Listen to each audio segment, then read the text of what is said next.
Welcome to DTV, Democratic Television for Democrats and by Democrats. It's May 28th, and tonight we have with us Gwen Schablik and her wife Erin Schablik, and they're going to talk with us about their work with the Tennessee Equality Project, along with their recent trip to Washington, D.C., where they were able to visit the Supreme Court and hear part of the oral arguments in a case that could potentially change history and bring marriage equality to all 50 states. So, before we get into all that, let's just take some time to have everyone get to know you, talk a little bit about how you got to Knoxville, what you do, and just kind of, find out more about you. So, can you just tell me a little bit about how you are here? And Sure, yeah. I am originally from Florida. Okay. I've been here in East Tennessee for probably about 15 years now, and was living in Chattanooga for a year and then came up here to the Knoxville area. I just kind of fell in love with the area. I mean, originally intended to go to school. That was my only reason to come here to Tennessee, but found out that, the East Tennessee area is really great. So just decided to stay. Yeah. And I'm from the Maryville area.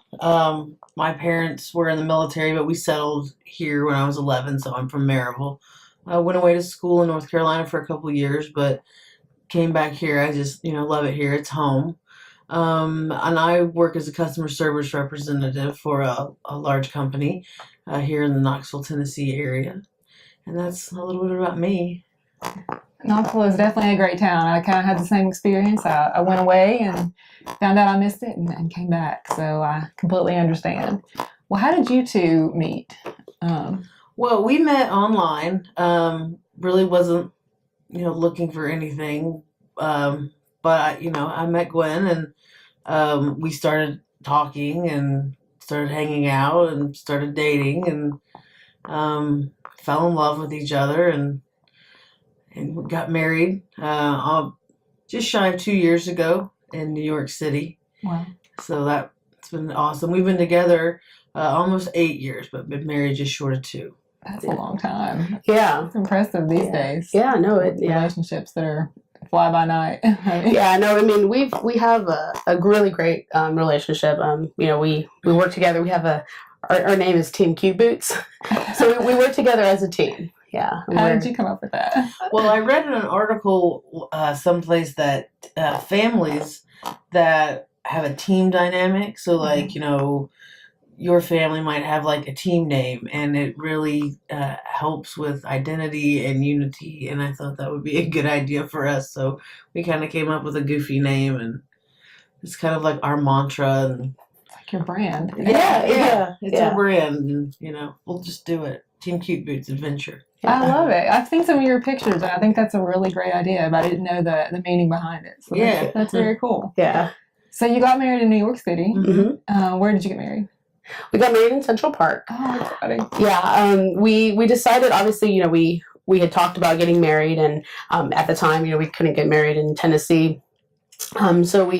At the time, we were limited in our options as far as what states had it, because this was before the Windsor ruling. We got married in May of 2013. Okay. So we were limited in our, locations, and we kind of wanted to make it sort of a little mini vacation as well. So we looked at New York City because, it's New York City, and we love the area, and we had kind of seen online that Central Park was a great option to have a ceremony, and really all you needed was a $25 permit, and we had our ceremony in a gazebo, and it was just a really amazing day. We just had a small party of friends and family there, and it was just really great.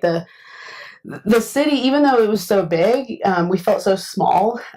Cops were there, and street people were just waving at us and congratulating us because we walked from our hotel to Central Park. So it was really great. It was a really great day. Would have been awesome to have that here, happening here in Tennessee, but it was an awesome event.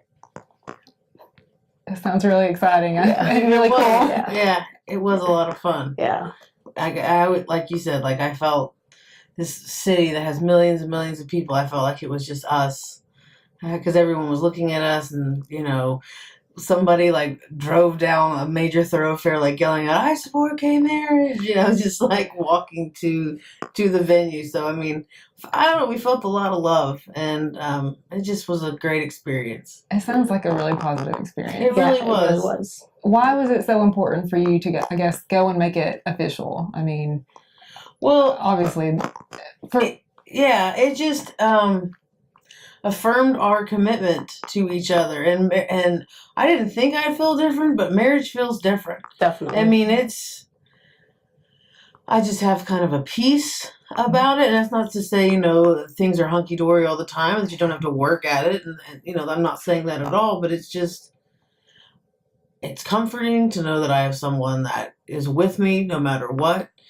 You get in a bad fight and no one's going anywhere. You have to stick around and you have to work these things out, and it is work, but it's so reassuring, and I love marriage, and I think it suits me. We're also kind of old fashioned, so yeah, we wanted to, really, get married and kind of just take that next step. Right. Yeah. Well, what was your feelings when you came back to Tennessee? And I mean, our state doesn't recognize your marriage. So how did you deal with that? What did that feel like? And it was definitely hard. I mean, when we came back, when we landed, it was kind of like, okay, well, now we're not married. And about 2 weeks later, we received the marriage certificate in the mail. And then again that day, it was like, okay, well, here's the certificate, but it doesn't mean anything here. And so I obviously wanted to change my name on my driver's license. So one of the things I did was go to the DMV, and I had already seen online that you needed to provide your marriage certificate or a court order name change. And I had heard of some issues that couples would have in changing their name, and some people that did not have any issues. Mm-hmm. So I was already kind of prepared that I might, have a little bit of a struggle. Yeah. And I went in, ended up going to 3 different locations, was denied at all of them. Wow. It was really difficult. The third location was finally the one that just kind of made me, break down and cry and fully realize at that moment that I was a second-class citizen in Tennessee. That sounds incredibly frustrating. Oh, yes. And just like an awful experience. Yeah, it definitely was. And at that point, I've always been supportive of equality and rights, and a strong believer in equality. But at that moment is when I realized something needed to be done, and I needed to speak up and get the message out there, and just, I wasn't afraid to speak about my issue. And when I shared my issue with people, a lot of people hadn't even heard of that. They didn't realize that was a problem. Right. So it was, and then that's when I also reached out to Tennessee Equality Project, because I'd heard of them online, and I was kind of, with Facebook and Twitter, I followed them and shared their stories, but I wasn't really involved with them. And after reaching out to them and sharing my story, there was a couple of media stations and newspapers that did the story, and at that point we're also recognizing other couples in the state who had also had that same issue. So it was definitely important to bring that message out there. Right. Did you ever get it resolved? I mean, have you been able to change? Yeah, so I went again in January of this year. I just woke up one morning and decided, why don't I try to change my name? Obviously, the federal recognition, I was able to change my Social Security card. Mm-hmm. And I ended up actually going once again to 3 different DMV locations. And I was able to change it at the 3rd location. However, I did receive a letter from the state, because they give me a temporary license, a paper license, and I did receive a letter from the state 30 days after saying that they would not send me a hard copy license. Wow. Mm-hmm. Wow. That's just an incredible story. I mean, it's really powerful to show just one of the many problems that you run into when states don't have matching laws and recognize something as important as the institution of marriage. Mm-hmm. Yeah, it's just one of the many problems. You're right. Have you run into any other issues like that that were as well? I mean, major? we have to take extra care. We created a trust for our assets, because we aren't protected. Right. This is just in case, if God forbid something happened to one of us and somebody's parent came in and said, no, this is mine, this is mine. And then also when we travel, like when we travel to DC, we have to travel with durable power of attorneys to, in case we do travel through a state that doesn't recognize our marriage, if something happened, we were in an accident, that way we have proof that I can speak for her and she can speak for me. But I mean, that's not something that heterosexuals couples think of when they're going on a road trip out west. Right. You don't have to bring your papers with you. They just pack up the car Yeah. and go. Mhm. Yeah. I see those issues often as a real estate attorney. Lots of couples come to me and say, what can I do about this? Because you're right, they don't have the same automatic rights of property and guardianship and making decisions for each other. And so you have to think of those things. And I don't think a lot of people realize that those little issues can be a very major thing in a critical situation. Yeah. So... yeah, you would want to think that somebody, for example, in a hospital, would be willing to let the person that came in with you and obviously has some sort of connection, go to the back and be with you. But yeah, I mean, they can say no. Wow. Yeah. That's I'm sure that you've raised awareness of those issues to a lot of people because, like I said, I think that most people just go through life assuming, that their spouse has automatic rights, but that's not necessarily the case for y'all. No, not at all. And let's rewind a little bit. You were talking about the Tennessee Equality Project and how that moment really made you want to speak out.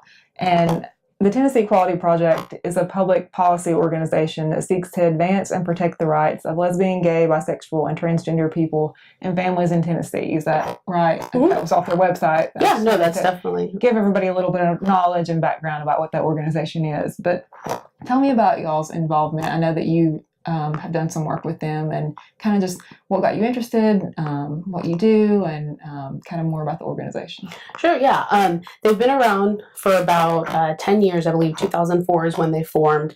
They formed as a result out of Nashville as a result of the marriage amendment that was happening at the time that eventually with, the Tanco v. Haslam case right now. And it was just, a group of people in Nashville that just felt that they needed to get together and speak up and advocate. And from there, it's, slowly grown and we've been able to really make it a statewide organization and really focus on the needs of the state. And for myself, obviously with the driver's license issue, that kind of, really made me really want to get involved. And I kind of just got involved with sharing stories and, also, last year when the Turn Away the Gays bill came up, fighting that, advocating, talking to the legislation with that. And then as of recently last year, I became the committee chair for the newly renamed Knox, Anderson, and Blount Counties Committee. Okay. And with that, just trying to get because there's committees set up throughout the whole state. But just trying to get people here in East Tennessee, engaged and realizing that they can be an advocate for themselves to make this area a better place. So what are some of the things that y'all have done recently? Or I guess, I know, didn't you go to the General Assembly about a couple of months ago? One of the events that we do annually, this I think was the 11th time, it's called Advancing Equality Day on the Hill. So this year was March 10th. Okay. And with that, just like many of the other groups across the state that'll go and talk to their legislators, basically that's, at the time we were addressing the counseling discrimination bill, which thankfully did get pulled off the legislation calendar there. And, just kind of talking with them about the various issues that we wanted to address. And it was very interesting, to talk with my legislator, because I've not, talked with my representative or my senators before, much less about something that is very controversial. So it was definitely an interesting experience. Well, and something very personal to you as well. Yeah, definitely very personal. Another couple of sometimes we have some informational workshops, some meetings, and then we also have, as of recently, we've had 3 rallies, actually marriage equality rallies. We had one in November when the Sixth Circuit, Court of Appeals just denied us, and then we had one in January when the Supreme Court said, yes, we're going to take the case, and then we most recently had one the night before the oral arguments were heard. And that was really great. That one was a really great event because Mayor Rogero came and spoke. And she has been super supportive Yes. throughout her term, and Yes, will continue to be if she's reelected, I know. Yes, hopefully. Yes, she's been a great ally to our organization for sure. I think the biggest thing was enacting the benefits for the employees, the city employees, when she did the executive order on that. That was really, I would say, one of the bigger. And then obviously the protection, the non-discrimination ordinance as well, too. And she was one of the only mayors to sign the amicus brief for the for the Supreme Court for that case. Yeah. And I know it sounds like little things, but all of those little things really add up. And I think her leadership really does make an impact in showing other people the steps they can take. And altogether, it does make a big change. Do you feel like that TEP is making a positive difference and that you're getting somewhere and that you've had some successes? We definitely are. We've definitely seen just in the past few years that we've been able to really make a change in terms of fighting the negative legislation. Obviously, it's very hard to get a lot of support behind positive legislation, but we've definitely been able to fight the negative legislation that has been presented. This coming year, the Family Action Council has already said that this next legislative term, they will be introducing a religious freedom bill. So obviously, that's going to be something that we're going to be focusing on and fighting that. But we've definitely made a lot of improvements, but there's still a long way to go. Definitely. There's still a long way to go, and we need the help. We need the help of the community. Anyone who just believes and supports inequality. We'd love to have your involvement. How can people get involved? Do they just talk to you? Do they get on the website? They can talk to me. They can go on the website, www.tnep.org, and they can volunteer and sign up, to get more information. They can find me on Facebook. We'll also have a presence at the Pride Fest this year. So if anybody, I know a lot of people in the community, gay straight allies, love to come check it out because it's a lot of fun. But we'll also have a presence there. So if people are looking for more information or how they can get involved, we're there. We're there to listen, and we'll take all the help we can get. Yeah, and another great thing that we'd really love to have is a community center. We're working on trying to have a community center here. So if somebody has a office space or would love to donate an office space, that would be really great. But I think it's a need in this area. We're getting in contact with a lot of other people are reaching out to us with issues that they're having, discrimination issues, and like what can I do, and needing those resources. And then just the allies are looking. So I think having a central community center would be, now's the time for this area. I think that's a great idea. So you heard them, DTV viewers. If you know anyone out there that can help, then please get in touch. That would be great. I think it would be good to organize everybody, kind of collaborate, share ideas, and be more effective that way. Yes. Yeah. Well, speaking of road trips, you all recently went to Washington, D.C. Is that correct? I know on April 28th, the Supreme Court heard oral arguments in 4 marriage cases from Kentucky, Ohio, Michigan, and Tennessee, and they were consolidated under the name Obergefell versus Hodges. And the court considered 2 questions. The court considered whether states have an obligation to perform same-sex marriages, and then the court also considered whether states have an obligation to recognize other same-sex marriages from other states. And so y'all actually got to hear parts of the oral arguments, right? Yes. That was a really big surprise. We weren't anticipating that at all. We really went down there just to kind of be a part of the group and just to kind of take all that in.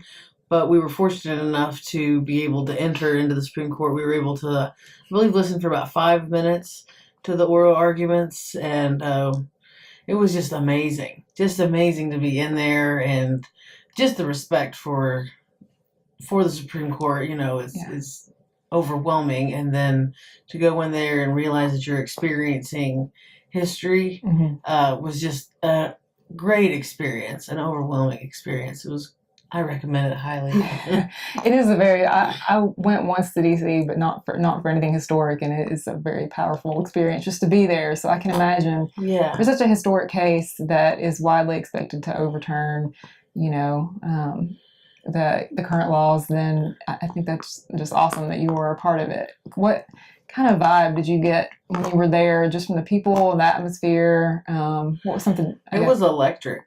I mean, Yeah. that sounds kind of weird, but it was just, there was so much positive energy there. Yeah. Even when you obviously had some detractors there, and even with those people there, it was just so electric, and there was so much love that we left feeling like very energized. Definitely. And you could tell that these other people were just very tired and very, spent. And it's just, it goes to show you like what good hate does for you. It's true. It wears you out. But it was just a great experience, and we just made friends with people we were standing in line with. And Yeah, about 2 people behind us were the Perrys from the Prop 8 case. And there was a lot of plaintiffs from other cases, marriage equality cases, that were there. So that was a really neat thing we ran into, and got photos with a lot of those people. But yeah, I think the big thing was just that moment, just being there, like as Erin said, I mean, we didn't expect to go inside. Mm-hmm. I mean, we just wanted to be there and experience everything that was happening. Yeah. And there was just so much happiness around us that it was just really a great day. Yeah. What's your favorite, most memorable moment? Was it when you were standing in there, or was it another moment while you were there? I think hearing when we were inside, I think it was the Michigan attorney had just said something about the tradition of marriage, and Justice Kagan just had a very intense response, and quickly shut him down. And it was just it was empowering to just kind of hear that. And but yeah, I think being inside, I definitely want to go back and obviously find a case that's interesting, but go back and experience the whole thing and sit, and see that whole process. But it was just even 5 minutes, that was a moment. And then I think that the second biggest thing was when we walked outside from hearing that case and just seeing the rally and the sea of people, and just everybody screaming support, and we weren't, flags, yeah, but it was just really amazing, just to see that too. That's really awesome. I mean, to me, that just kind of solidifies the fact that marriage equality is coming sooner or later, hopefully sooner. But that would just be an incredibly powerful moment to see that, and see the support, and just see how the tide has changed. Oh yeah. Yeah, I mean, like I tell people, I never anticipated being married in my life, because that wasn't a reality. Yeah. For me, it was something that I never thought about. And just in the last 10 years, last 15 years, how everything's changed, and how we've got, friends, same-sex couples that have children, and it's not a big deal. These kids are like well adjusted, and there's no problem. So it's just so, comforting, and I think things are getting better, and they'll continue to get better. So it's really encouraging.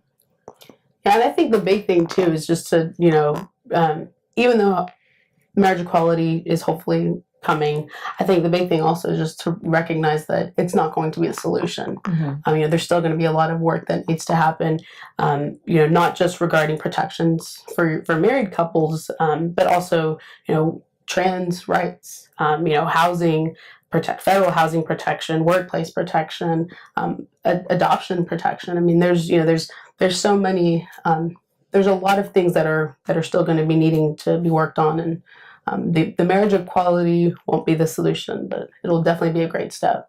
I agree. I think it's so important to remember that we still have to change hearts and minds, and just educate people, because a lot of times, just like you were saying in the beginning, with your experience with your name change, people just don't know the issues that are involved if they don't have to experience them themselves. And so I think just bringing those to the forefront and having people learn about them, having people understand them, really helps come a long way into solving them. Is there anything else that you just want to talk about, that you want people to know, and experiences that you had? I mean, we're just like a regular couple, just like anybody else. We're pretty old-fashioned and traditional, and that we just we're not looking for anything special. We just want to be treated just like everyone else does. And And that's really all that I have to say about that. So your anniversary is coming up. Well, we just celebrated. Oh, you just celebrated. Okay. May 3rd. So yeah, we just celebrated the 2-year anniversary. What did you do? We did. Not together. Too personal. No. I think we went to Yeah, we just went to dinner. Yeah, we just went to dinner and a movie. Yeah, that's right. That's actually what we did. And we got, because it's the second year and it's cotton, we got towels. Yeah. Oh, is that what it is? Yeah, Year 2? first year's paper. That is very traditional. Yeah. You follow the book and everything. Yeah. I'm super impressed. Yeah. Hardly anybody does that anymore at all. No, yeah, So, We I love joke it. that we're like the most traditional lesbian couple that we know. So. I love it. Well, thank you both so much for being here and talking with me. It's been really thank you for having us. you. It's been a informative, pleasure. and I would love for y'all to come back. Definitely when Pride Fest rolls around, I'd love for y'all to come back on and talk more about that. It's in June, June June the 20th. 20th. June Okay. 20th. Yeah. So June the 20th, everybody get ready to go to Pride Fest. It's a great event. It's I don't even know how many years they've had it. I think this is the 15-year anniversary. So it should be a big deal. And then also, just to add, hopefully that next week we'll be celebrating marriage equality. So if somebody wants to help us out in terms of ensuring couples get married and are safely, at the county clerk, or if somebody wants to perform, be an officiant, that definitely we're looking for people that want to help us on day 1 in Tennessee. That's gonna be awesome. I really, because the court is expected to hand down their decision in June, at the end of June, right? So it'll be right around that time. Yeah. Mm-hmm. It's incredibly exciting. So I guess we'll all look forward to hearing the good news. Yeah, definitely. All right. Well, I guess that's it for DTV. It's May 28th. Thank you all for watching DTV, Democratic Television for Democrats by Democrats. Tune in next week at 7:30 on Fridays. Tune in online, and we'll see you next time. Bye. So we cough quiet.